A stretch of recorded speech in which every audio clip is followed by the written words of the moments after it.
baby, listen to the speaker. No matter what, just say the word.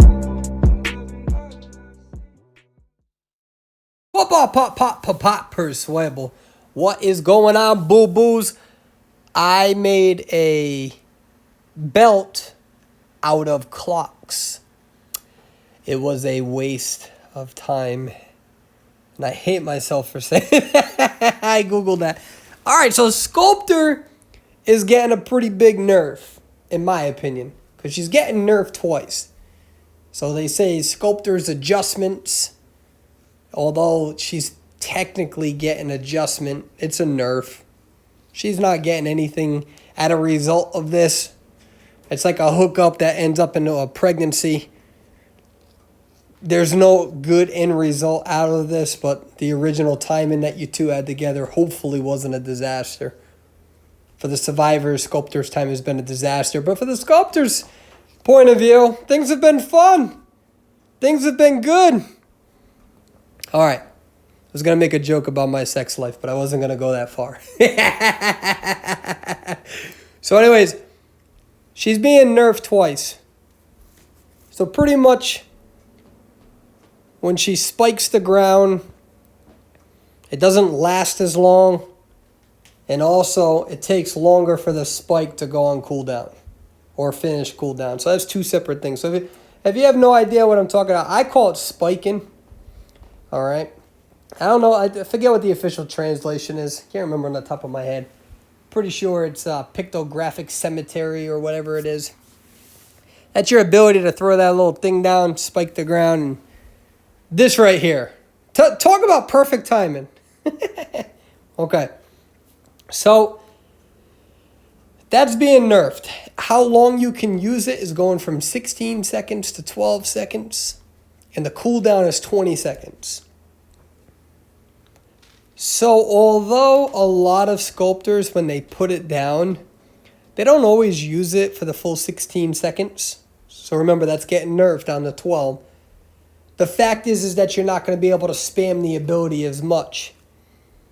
All right, so you used to be able to spike the ground or use the pictographic cemetery quite a bit. In fact, you could do it every 12 seconds. This is what made Sculptor very good. Her anti-tight kite was very well, and then she could continue spiking the ground every 12 seconds to really have good map pressure. Now, we're going to talk about whether this nerf is worth it or not. Remember, I got to do the best that I can to not be biased. Obviously, the biased part of me wants to complain and bitch. While you have survivors that are brain dead that run rampant in this game. Not the players, but the characters. Right? But when we look at Sculptor as a character, there is a real big significant difference between her and a lot of the other hunters. And the question is should all of the hunters go to Sculptor's level? Or does Sculptor need to come down to all of the other hunters' level? And that's a big difference. It's an important distinction when we talk about Sculptor in general. Okay? At the end of the day, when we compare her to other hunters, she is borderline broken. All right? She has anti-tight kite that to a degree is better than bonbons. There's a debate with that, but for the most part, she's more likely to counter a cowboy than what a bonbon player is. And I have videos of how to counter bonbon with a cowboy. But using Sculptor is, Sculptor has more advantages. And that so much that the sculptors or statues can happen immediately, which can shut off routes and going through narrow passageways, which cowboys like to do when they use a pallet. So not only is the anti-tight kite super strong, but the map pressure is ridiculous. The map pressure wasn't as strong as Mad Eyes, theoretically, depending on how you play Mad Eyes.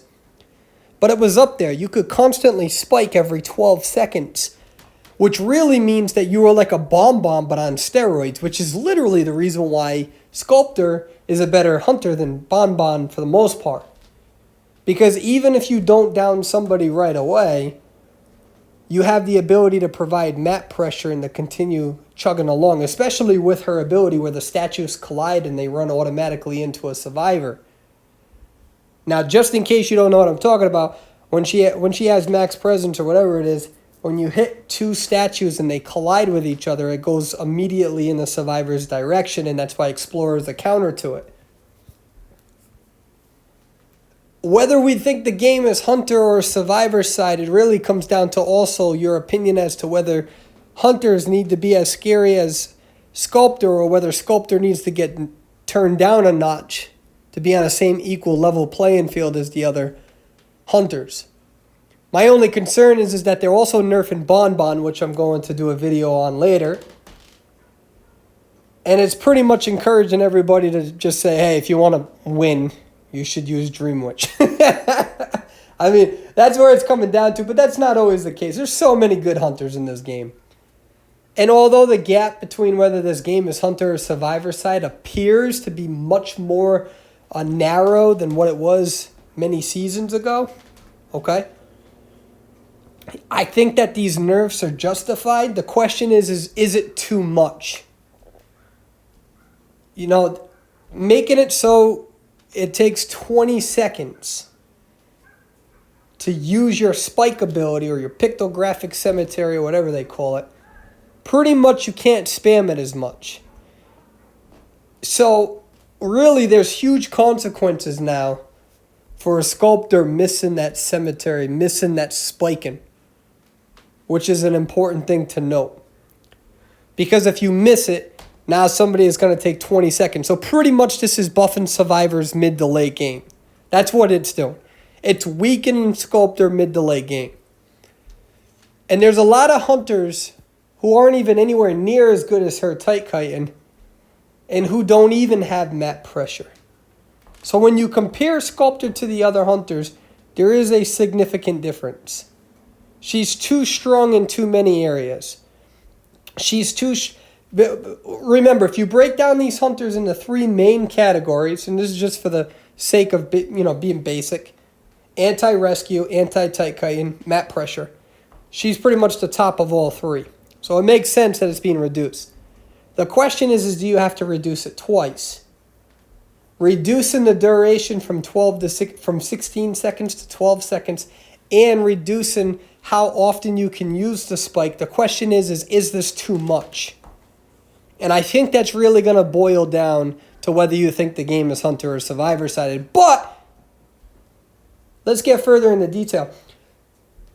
For some Hunters, they're very careful on how they nerf them. And even some characters, they have done this with Priestess, where everyone says, oh my god, Priestess has been nerfed 3 times last year or some shit. But there were such ridiculous, small, inconvenient, little tiny nerfs, that's even if you quantify all of them as nerfs, that although it sounds bad, oh yeah, she's been nerfed 3 times, it really hasn't done anything. They haven't really addressed the issue.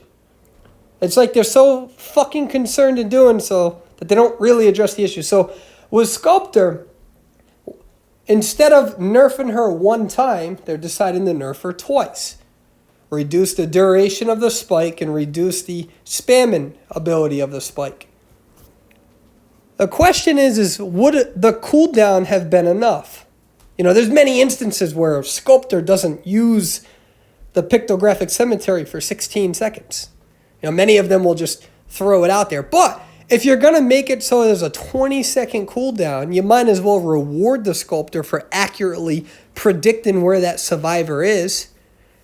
So to reduce the duration as well as reduce the cooldown, or increase the cooldown rather, the question is it too much? And I don't know the answer of that. I would like to hear your opinions. Again, when we objectively compare Sculptor to the other Hunters, she has way more weapons, way more power than all of the other Hunters. It's why we see her being spammed and used in IVL, but we also see Dream Witch being used too. It's pretty much a toss-up between Dream Witch, Sculptor, and Bonbon. So, you know, that's something to kind of bear in mind between the 3 top Hunters that are at least being used on China IVL. So that's really, It's hard for me to be 100% objective on this one, because back in the day it was so clear cut as to whether the game was hunter or survivor sided, and they've done a good job at minimizing that. They really have. When you look at the top players, the top survivors in season 8, out of 100 players, there may have been one above 65%. Now there's a lot that are above 70%. Dozens and dozens, most likely. So we can see that the win rates have fluctuated a little bit. It's helped survivors out. It's no longer as bad as it used to be. But I don't have access to the data. The devs don't hand it out. Right? So that's why I would like to hear your opinions. But if we compare it to the other hunters, yes. Huge advantage using a Sculptor. I can understand the mindset of nerfing her. Question is what about all the other hunters? Question is what about the survivors? I don't know the answer to that. I'm looking for the community to provide their feedback. Is this enough? Is it too much? Do they need to do more? I mean, remember, she has a map pressure ability. So really, how do you balance that when you give that to a character that is so good against the rescue and that is so good against the tight kite? Maybe this is worth it. Maybe this is absolutely needed. Give me your ideas and thoughts. Remember how bad the Blood Queen nerfs were, or good, rather. So give me your opinions.